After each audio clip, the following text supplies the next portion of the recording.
I thought I knew him. I thought I knew us. But one small object hidden inside a woman's purse destroyed everything I believed in. It wasn't just a betrayal, it was proof. Proof that the man I trusted with my whole life was living a double one. And when I pulled that wedding ring from her purse, I knew my marriage had just ended. I used to believe I was one of the lucky ones, the girl who found her soulmate early, the woman who would never have to question the promises whispered in the dark. When I first met him, it wasn't fireworks or grand gestures. It was something quieter, something deeper. He was standing in the corner of a crowded birthday party, not the loudest, not the most handsome, but when he laughed, it felt like warmth wrapping around me. That was the moment I noticed him. And once I did, it was impossible to stop. The next morning, he found me on social media and messaged me, "Coffee? My treat." I almost didn't go, but something in my chest told me to say yes. And I'm glad I did, because that coffee turned into 3 hours of conversation, 3 hours of laughter, 3 hours of realizing this man saw me in ways no one else ever had. From that day on, we were inseparable. Late night drives with music blasting, rain-soaked walks where we ran for cover, laughing like kids. He'd send me texts in the middle of the day, "Thinking of you," and I'd catch myself smiling like a fool. People would tell me, "He adores you. You're glowing." And I was. When he proposed, it felt like the world stopped.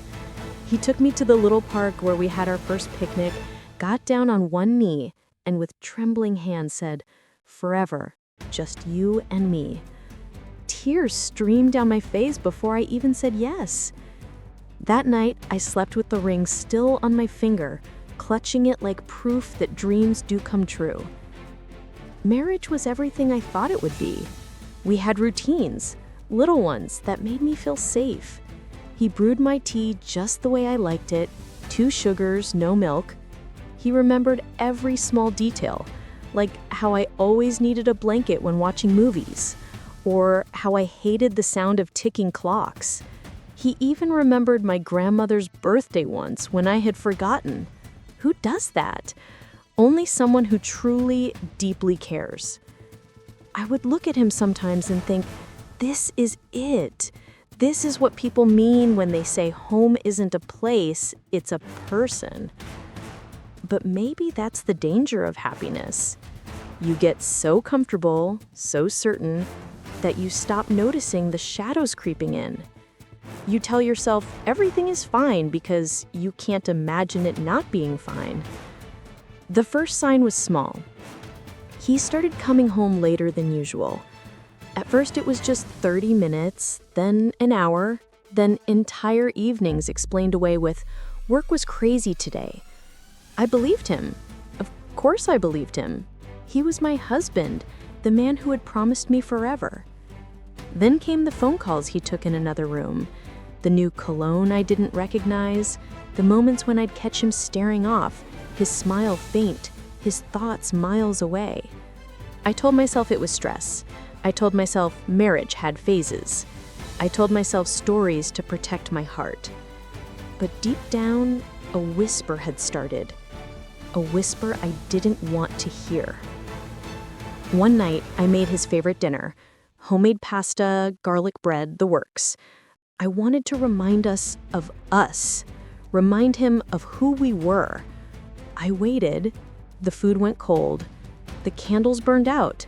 Midnight passed, and when he finally walked in at 2 a.m., shirt wrinkled, eyes tired, he kissed my forehead and muttered, "Sorry, long day at the office." I nodded. I smiled. But inside, something broke. And that whisper grew louder. He's hiding something. It's strange how the smallest changes can scream the loudest. When you know someone, truly know them, you notice every flicker, every hesitation, every silence that lasts a second too long. That's what started happening with him. his smile wasn't the same anymore. Once, it had been effortless, a curve of his lips that reached all the way to his eyes. Now it stopped halfway.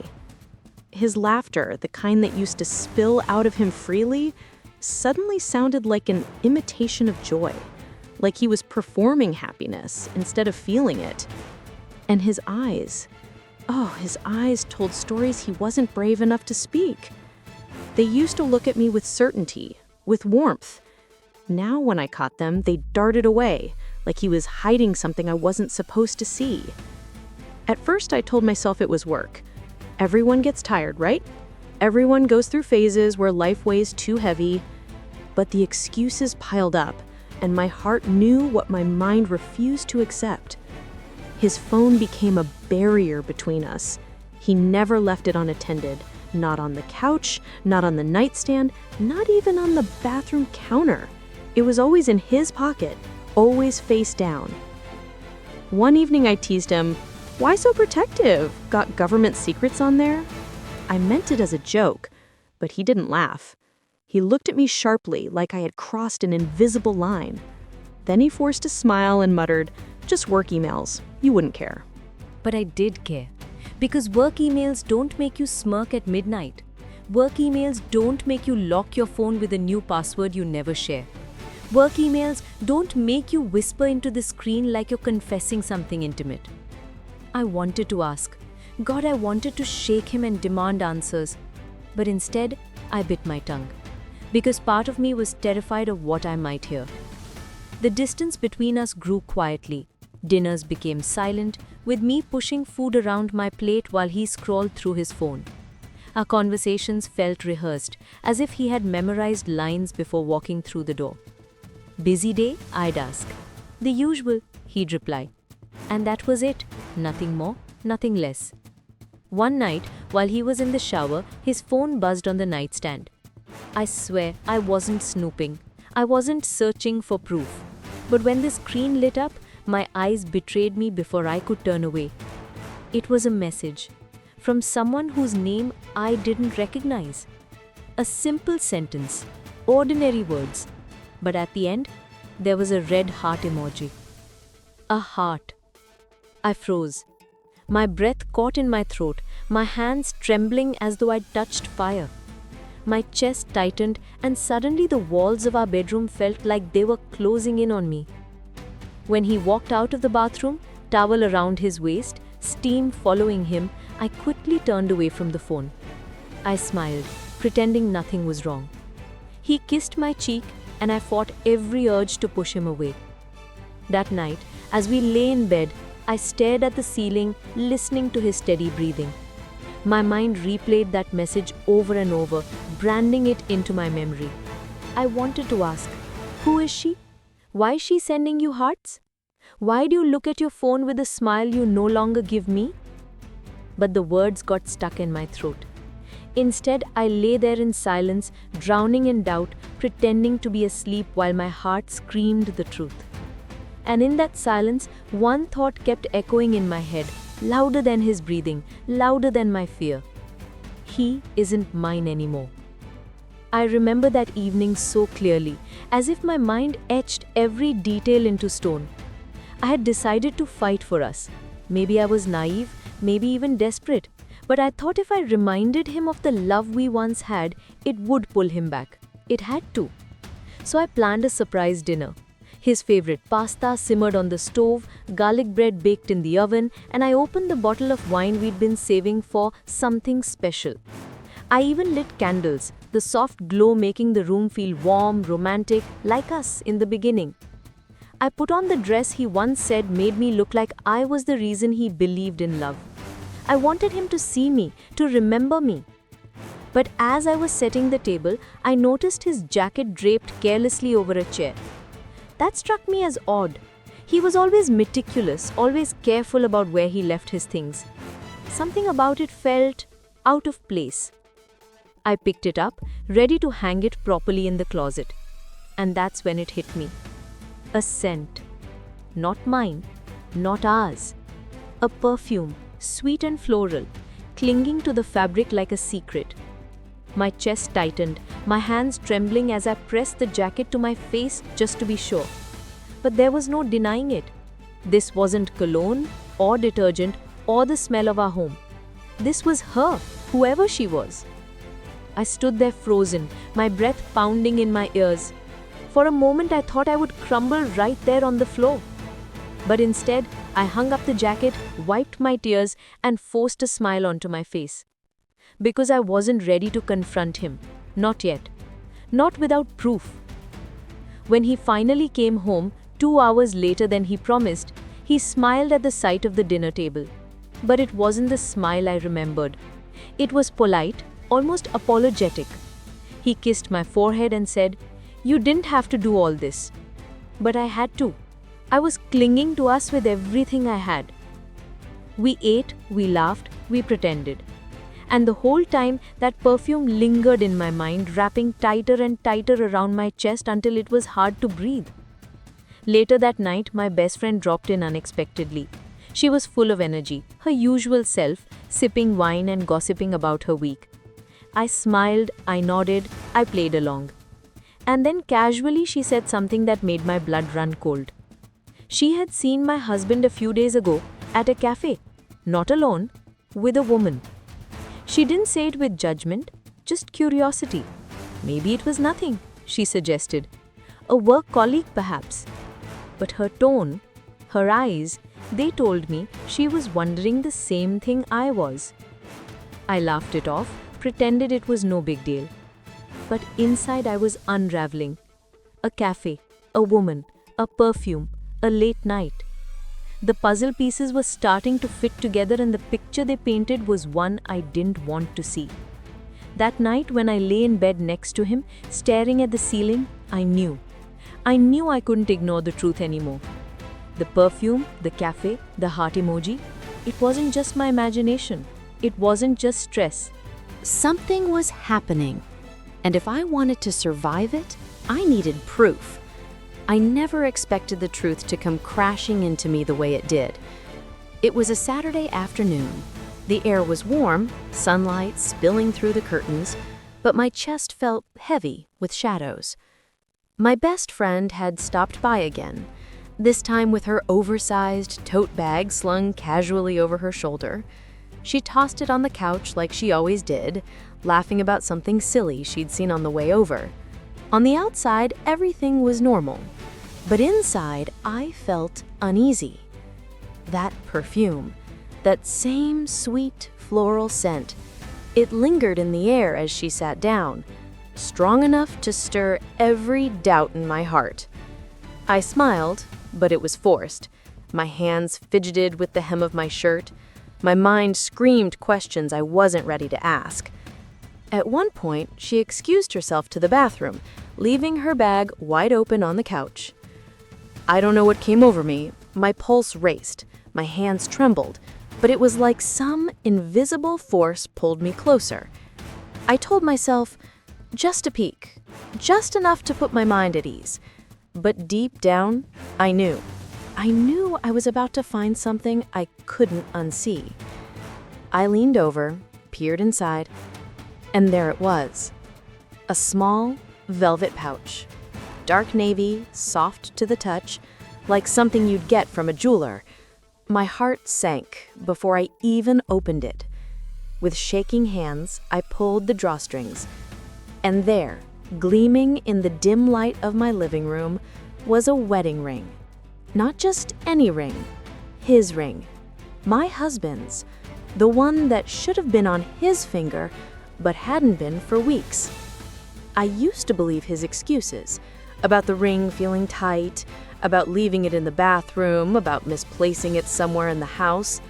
But here it was, in her purse. I froze, my mind spinning. My throat closed up, my vision blurred.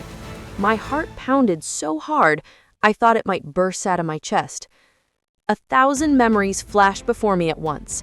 The vows he whispered on our wedding day, the way he slid that ring onto his finger with trembling hands, the promises of forever.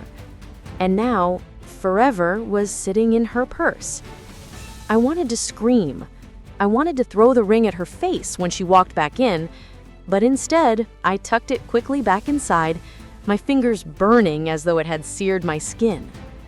When she returned, she smiled at me, oblivious, sipping her drink like nothing was wrong. I stared at her, searching for any trace of guilt, any flicker of shame in her eyes, but she was calm, collected, like she had nothing to hide. Inside, I was dying.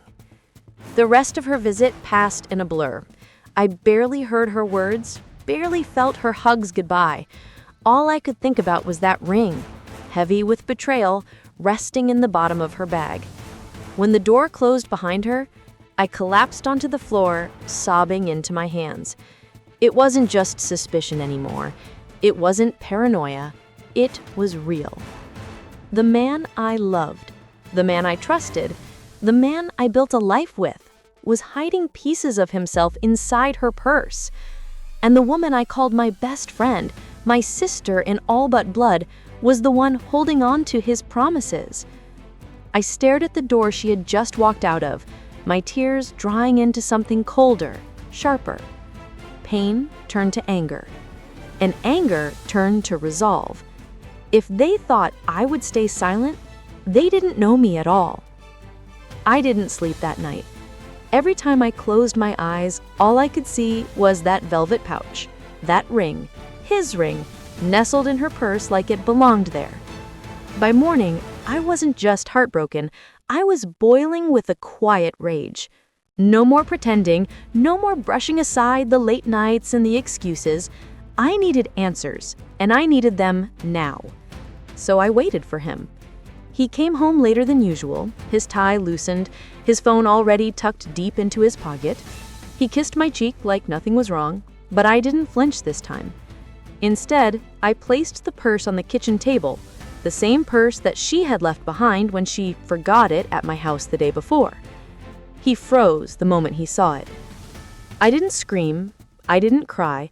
My voice was calm, too calm, as I asked, "Do you recognize this?" His eyes flickered, first confusion, then panic. He opened his mouth, but nothing came out. His silence told me everything. Finally, he whispered, "It's not what you think." "But isn't that what they all say?" I laughed bitterly, though my chest ached. "Then tell me, why is your wedding ring in her purse? Why does she carry a piece of you while I'm left with your lies?" He stammered, words tripping over each other. She needed help. It's complicated. I was going to tell you." Every excuse felt like a blade twisting deeper. I wanted him to fight for me, to tell me it was all a mistake, to beg me to believe him. But instead, he stood there, eyes down, shoulders slumped, like a guilty man caught in the act. Inside, I shattered. My marriage, my trust, my best friend, all of it crumbled in that moment. I pressed my palms against the table, trying to steady myself. My voice trembled as I whispered, "You didn't just betray me, you destroyed us." The room was so quiet, I could hear his breathing. My heart pounded, my stomach churned, but there was no going back. I saw him reach out, as if to touch me, to comfort me, but I stepped back. His hand hovered in the air, empty, just like his promises. In that moment, I realized something. This wasn't just his betrayal. It was my turning point. The tears I thought would come never did. Instead, a cold, steady calm washed over me. Because while he had taken my trust, my love, and my years, I wasn't going to let him take my power too. I turned my back on him, walking away from the table, from the lies, from the life I thought I had. Behind me, I could hear him call my name, his voice breaking, but I didn't look back. Not this time. That night after the confrontation, I lay awake in bed beside him. He had fallen asleep eventually, his back turned to me, breathing uneven, restless. But me? I stared at the ceiling, my mind racing. I thought I'd scream. I thought I'd pack my bags and leave right away. But instead, I felt something shift deep inside me. The pain hardened into something colder, sharper. Revenge. Not the kind you see in movies, with shouting and smashing plates. No. Mine would be quiet, calculated, the kind that cuts deeper because it's unexpected. So, I made a choice. I would play along, pretend to forgive, pretend to forget, let him believe he still had me, because that illusion would give me time. The next morning, I smiled at him over coffee. "Maybe we can work through this," I whispered. His shoulders loosened, relief flooding his face. He kissed my hand, promising me he'd do better, swearing it was over. But inside, I wasn't listening. I was planning. Every day after, I became an actress in my own home.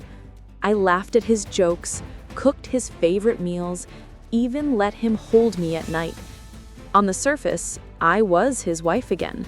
But beneath the mask, I was already gone. When he left for work, I searched through bank statements, credit card bills, hotel receipts, proof, the evidence I needed to expose him, not just to myself, but to the world if I ever chose to. I quietly opened a separate bank account, transferred money little by little so he wouldn't notice. I stashed away cash. Every penny was a brick in the foundation of my escape. Meanwhile, I gathered strength in silence. I went back to the things I loved: painting, journaling, long walks alone. I rebuilt pieces of myself he had chipped away with every lie. Living beside him became a test of endurance. Some nights, he'd wrap his arms around me, whispering, "I love you," and I'd force myself not to flinch. Other nights, I'd hear him texting in the dark, the glow of his phone lighting up his face. I wanted to scream, "I know everything!" But I held my tongue, because my silence was power. The more I played the perfect wife, the more careless he became. He thought I'd forgiven him. He thought he'd won. And that's exactly what I wanted him to believe. Because while he was busy playing husband to me and lover to her, I was building a future without him. A life where I didn't have to beg for loyalty. A life where I didn't have to question my worth. And when the time came, when I finally walked away, he wouldn't see it coming. That was my revenge.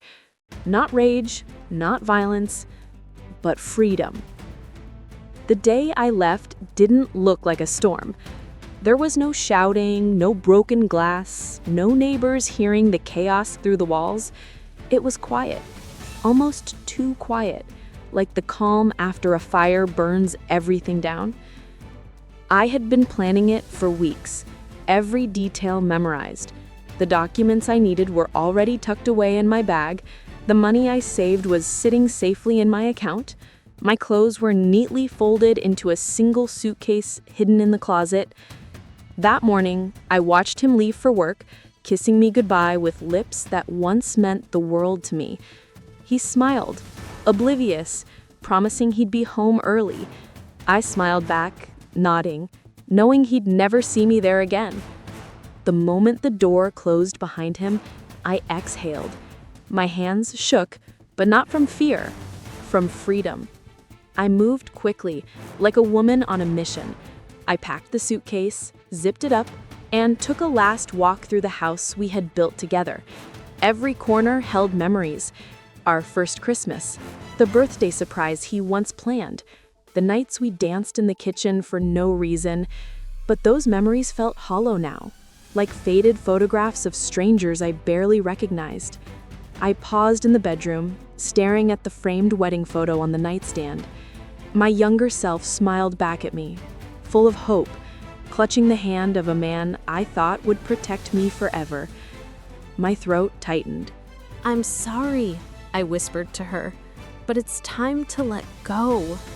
I set the frame face down. I couldn't take it with me. That chapter was closed. When I finally rolled my suitcase out the door, the air felt different, lighter. For the first time in months, I wasn't suffocating. I wasn't waiting for answers that would never come. I walked down the street, every step pulling me farther away from betrayal and closer to myself. And yet, it wasn't simple. My chest ached with grief.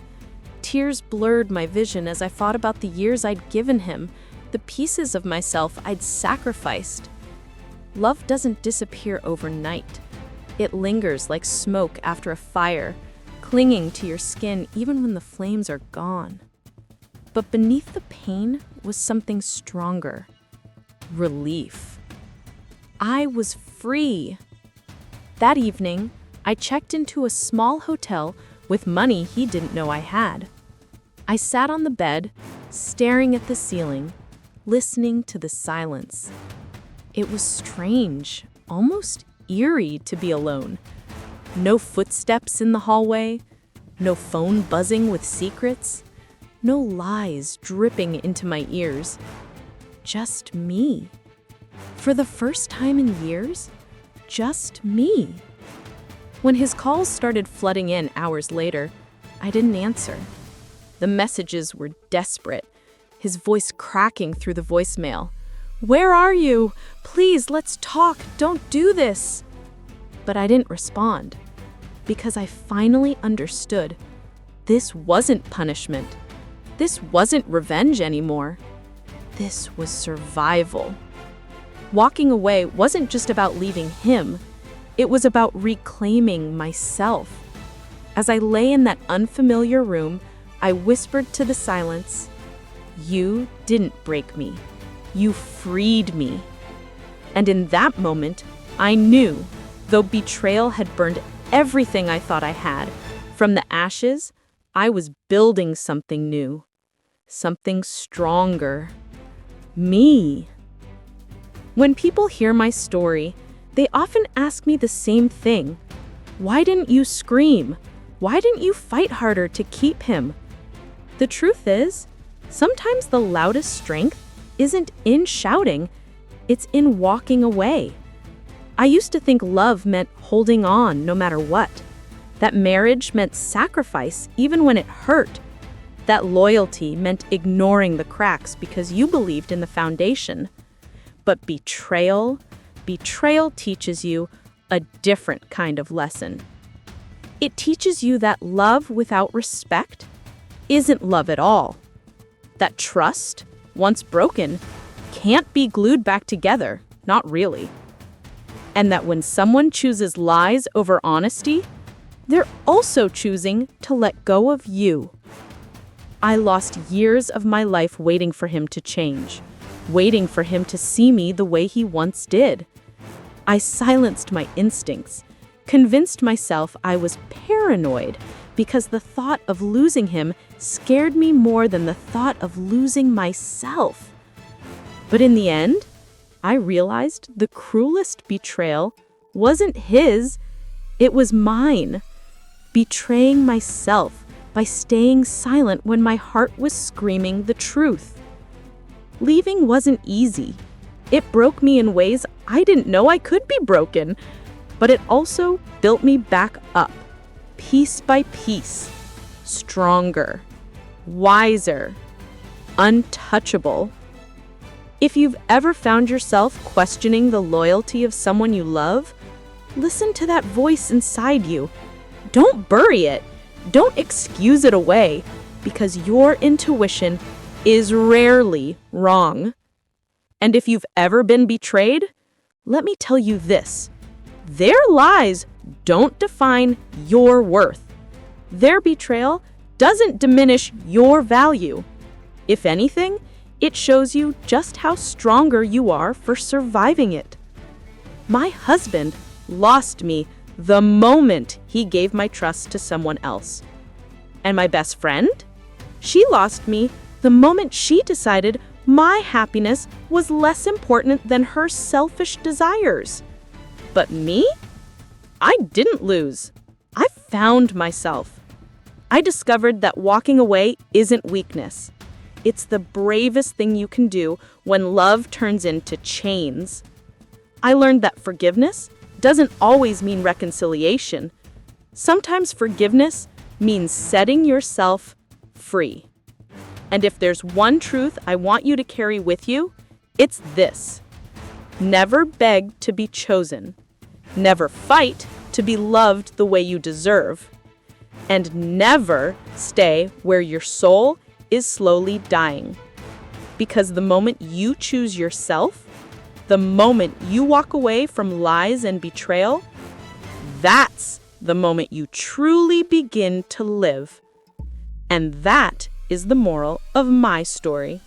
If you're moved by our stories, don't forget to subscribe and hit the bell icon so you never miss the next one.